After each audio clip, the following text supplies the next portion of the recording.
Au XVIe siècle, un homme nommé Jean-Baptiste Grenouille est enfermé dans une cellule attendant sa sentence. Les gardes viennent le chercher et le présentent à une foule en colère qui crie et exige justice. Un noble lit la sentence. Dans 2 jours, Jean-Baptiste sera attaché à une croix, battu puis pendu jusqu'à la mort. Cependant, Jean est né avec un don et une malédiction. Son histoire commence en 1738 dans un marché à l'odeur nauséabonde. Une femme occupée à vendre du poisson commence à avoir des contractions. Elle accouche sur place, laissant le bébé tomber au sol. Tous ses précédents enfants étaient nés morts, alors elle pense que celui-ci l'est aussi. Elle coupe le cordon ombilical, le jette parmi les entrailles de poisson et retourne à son travail. Mais ce bébé Jean-Baptiste respire pour la première fois et se met à pleurer. Tous les clients du marché entendent ses pleurs et accusent la mère de vouloir le tuer. La femme tente de fuir, mais la foule la rattrape et elle est exécutée. Jean est envoyé à l'orphelinat de Madame Gaillard, où de nombreux enfants dorment entassés. Le bébé est déposé sur une pile avec les autres. Les enfants, dérangés par sa présence, tentent de l'ignorer. Un garçon essaie de le piquer avec un doigt, mais Jean l'attrape et le renifle, ce qui effraie tout le monde. Les enfants décident de l'étouffer avec un oreiller. Mais au premier cri de Jean, Madame Gaillard intervient, sauvant le bébé et punissant les orphelins. Jean est pour elle une source potentielle de profit. À l'âge de 5 ans, Jean ne parle toujours pas. Les autres enfants le trouvent étrange et l'évitent.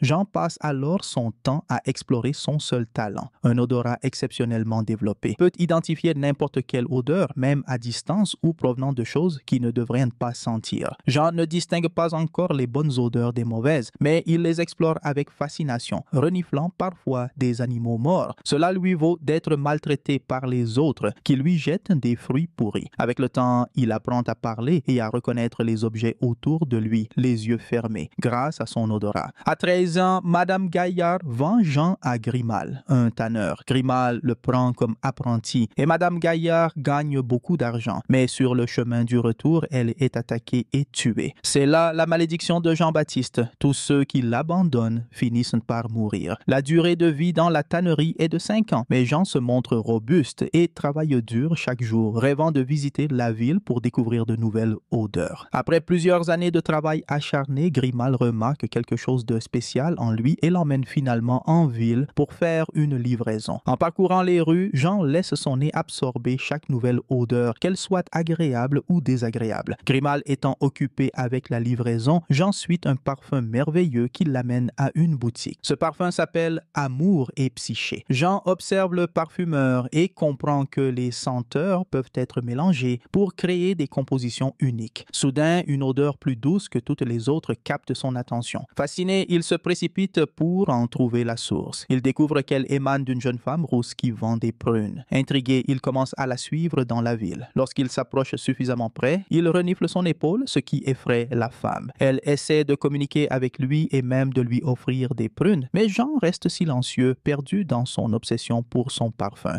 Jean répond en reniflant la main de la femme, ce qui la fait paniquer et fuir. Refusant d'abandonner, Jean suit la trace de son parfum. Après avoir traversé des feux d'artifice, il la trouve assise à une table. Il s'approche discrètement pour la sentir à nouveau. Lorsqu'elle se retourne et le voit, elle est sur le point de crier, mais Jean lui couvre la bouche et la traîne dans l'ombre. Un couple passe et Jean attend qu'il s'éloigne. Cependant, il finit par l'effrayer accidentellement, ce qui provoque sa mort. Jean reste confus face à ce qu'il a fait, mais il déchire ses vêtements pour la sentir de la tête aux pieds. Malheureusement, à mesure que le corps refroidit, il perd son odeur vivante. Cette nuit-là, Grimal, son maître, le bat pour s'être éloigné. Jean ne peut pas dormir, obsédé par le parfum de la jeune femme. Il décide alors de trouver un moyen de conserver l'odeur d'une personne pour ne jamais la perdre. Pendant ce temps, Giuseppe, un parfumeur autrefois célèbre, se lamente de la perte de ses clients à cause du parfum Amour et Psyché créé par son rival. Désespéré, Giuseppe essaye de recréer la formule de Amour et Psyché, mais échoue à chaque tentative. Une nuit, Jean livre une commande chez Giuseppe et entre dans son laboratoire. Fasciné par les ingrédients et les arômes, il comprend que Giuseppe tente de recréer Amour et Psyché. Jean identifie immédiatement les ingrédients manquants, affirmant être le meilleur né de Paris. Giuseppe, vexé, le réprimande, mais Jean commence à mélanger les ingrédients malgré tout. À la fin, Giuseppe aide Jean à recréer Amour et Psyché à la perfection. Mais Jean n'est pas satisfait et prépare un nouveau parfum encore meilleur. Giuseppe, jaloux d'être surpassé par un jeune garçon, chasse Jean de chez lui. Cette nuit-là, il teste le deuxième parfum créé par Jean et découvre qu'il est encore meilleur que le premier. Transporté par l'arôme, il se sent rajeuni et plein de vie. Le lendemain, Giuseppe achète Jean à Grimal pour une somme 10 fois supérieure à son prix initial. Grimal accepte joyeusement l'argent, mais en état d'ivresse, il se cogne la tête contre une charrette et tombe dans une rivière où il se noie. Ainsi, il devient une autre victime de la malédiction de Jean. Jean commence alors à travailler comme apprenti pour Giuseppe. Il apprend l'art de la parfumerie et crée des parfums magnifiques qui redonnent à la boutique de Giuseppe son prestige. Giuseppe enseigne à Jean que chaque parfum est composé de 12 notes, mais qu'une légende parle d'une 13e essence parfaite. Cette essence, si elle était trouvée, dominerait toutes les autres et conférerait des pouvoirs extraordinaires. Ces paroles font ressurgir chez Jean le souvenir de la femme qu'il a tuée. Il décide alors de découvrir comment capturer et conserver un parfum pour toujours. Le lendemain, Giuseppe montre à Jean comment extraire l'essence de 12 000 roses. Il lui apprend à chauffer à la bonne température pour obtenir l'huile essentielle. Impressionné, Jean commence à expérimenter seul, collectant des objets dans la rue. Cependant, son manque d'expérience l'amène à tenter d'extraire l'odeur de choses impossibles, comme des métaux et des verres. Une nuit, Giuseppe découvre que Jean a mis un chat dans l'appareil pour tenter d'en capturer l'odeur. Furieux, Giuseppe lui explique que l'odeur d'un être vivant ne peut pas être distillée. Bouleversé, Jean perd connaissance. À son réveil, Jean tombe malade. Giuseppe fait appel à des médecins, mais personne ne parvient à comprendre son état. À l'article de la mort, Jean demande s'il existe une autre méthode pour capturer une odeur. Giuseppe lui parle de la technique de l'enfleurage utilisée à Grasse. Cette révélation redonne à Jean l'envie de vivre. Il récupère rapidement et demande à Giuseppe de l'aider à obtenir les papiers nécessaires pour se rendre à Grasse. Giuseppe acceptait en échange de 100 nouvelles formules de parfum. Une fois Jean parti, Giuseppe se couche satisfait, mais sa maison s'effondre, le tuant sur le coup. En route pour Grasse, Jean explore la campagne, respirant l'air pur, au lieu de prendre les routes principales. Il choisit les montagnes pour profiter pleinement des odeurs. Un jour, il découvre une grotte où il ne sent qu'une seule chose, l'odeur des pierres mortes. Privé des 1000 odeurs habituelles, il se sent étrangement apaisé et reste dans la grotte pendant plusieurs mois. Il n'en sort que lorsqu'il est hanté par des rêves de la jeune femme aux prunes. En se lavant sous la pluie, Jean réalise une chose étrange. Il n'a aucun parfum lui-même.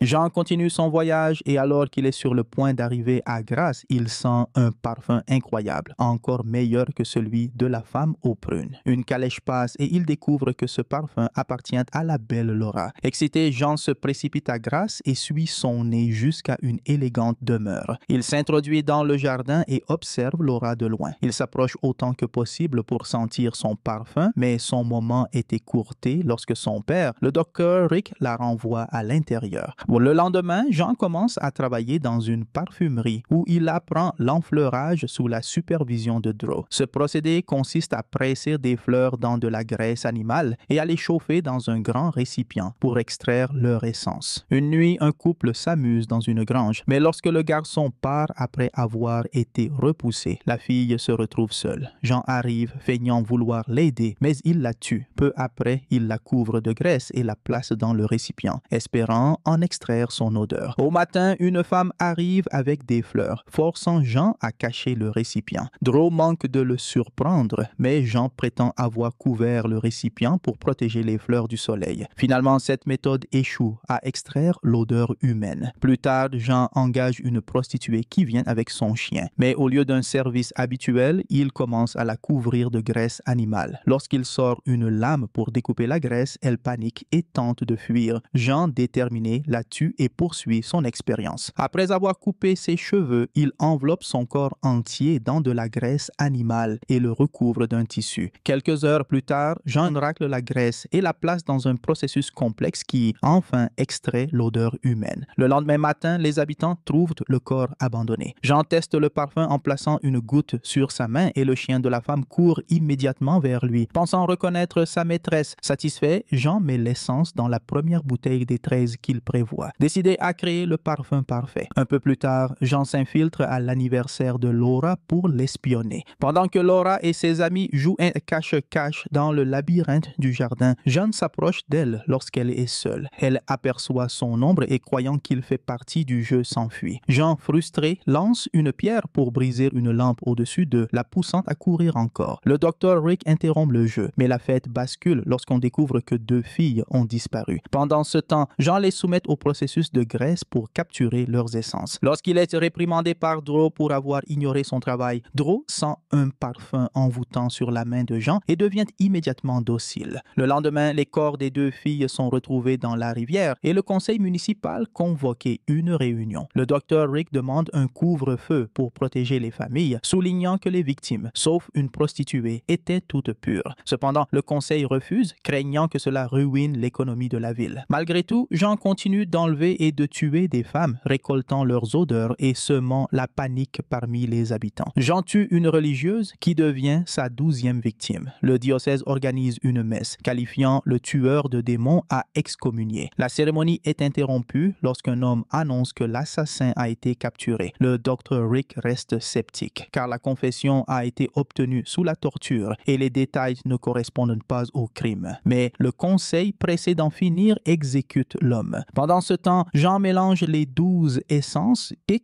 est ravi du résultat. Il sait cependant qu'il manque une 13e note pour compléter son chef-d'œuvre, l'essence de Laura. Cette nuit-là, Jean s'introduit dans le manoir et s'approche de Laura pendant qu'elle dort. Soudain, le docteur Rick se réveille et court dans la chambre de Laura, mais elle est seule et en sécurité. Cependant, Rick remarque que la fenêtre est ouverte. Le lendemain matin, Rick prépare leurs affaires et part avec Laura pour la protéger. Afin de tromper le tueur, il envoie une calèche vide vers le nord, tandis qu'il voyage à cheval vers le sud. Pourtant, le nez de Jean détecte que l'odeur de Laura s'affaiblit, alors il commence à la suivre. Dans la ville, le chien de la prostituée renifle et trouve des vêtements enterrés. Draw les découvre en creusant ainsi que les vêtements et cheveux des femmes tuées dans la chambre de Jean. Pendant ce temps, Jean suit la trace de Laura qui a laissé tomber un châle. Un peu plus tard, Rick et Laura arrivent dans une auberge isolée et loin toutes les chambres. Rick enferme Laura dans une pièce sans fenêtre. Jean localise l'auberge grâce à son odeur, vole la clé sur la table de chevet de Rick et entre dans la chambre de Laura. Et alors qu'il est prêt à la tuer, Laura ouvre les yeux et le regarde, le faisant hésiter. Le lendemain matin, Rick découvre avec horreur que Laura est morte. Jean, lui, termine d'extraire son essence et l'ajoute aux 12 autres pour créer son parfum parfait. Avant de pouvoir en profiter, il est capturé par des soldats, mais réussit à cacher le parfum dans sa poche. Plus tard, Rick torture Jane pour lui faire avouer le meurtre, mais Jean répond seulement qu'il avait besoin d'elle. Finalement, le jour de l'exécution arrive et la ville entière se rassemble pour y assister. Jean, escorté par des gardes, sort de sa calèche vêtu comme un lord et portant quelques gouttes de son parfum parfait. Dès que la foule sent son odeur, elle s'agenouille, émerveillée par sa présence. Le bourreau le déclare innocent et Jean agite un mouchoir imbibé de parfum, laissant l'arôme se répandre. Toute la foule tombe dans une extase collective. Même l'évêque le proclame ange. Pendant ce temps, Rick, sur un balcon, reste insensible car l'arôme ne l'a pas atteint. Jean laisse son mouchoir s'envoler et la foule, en transe, se perd dans une orgie collective. Jean, bouleversé, imagine la femme aux prunes et réalise qu'il n'a jamais connu l'amour et ne le connaîtra jamais. Il pleure, mais Rick, désormais soumis au parfum, tombe à genoux, l'appelle fils et lui demande pardon. Des heures plus tard, les habitants se réveillent honteux. Jean disparaît et Draw est arrêté car les vêtements et cheveux sont trouvés dans sa boutique. Sous la torture, il avoue et est exécuté. Jean retourne dans sa ville natale vide et sans espoir. Là, il verse tout le flacon de parfum sur lui-même et les habitants hypnotisés le dévorent littéralement. Et au matin, il ne reste de Jean que ses vêtements et une seule goutte de parfum. Ainsi s'achève Parfum, l'histoire d'un meurtrier, un film de thriller fantastique sorti en 2006. Merci d'avoir suivi cette histoire et à bientôt pour une nouvelle analyse. À la prochaine. Ciao.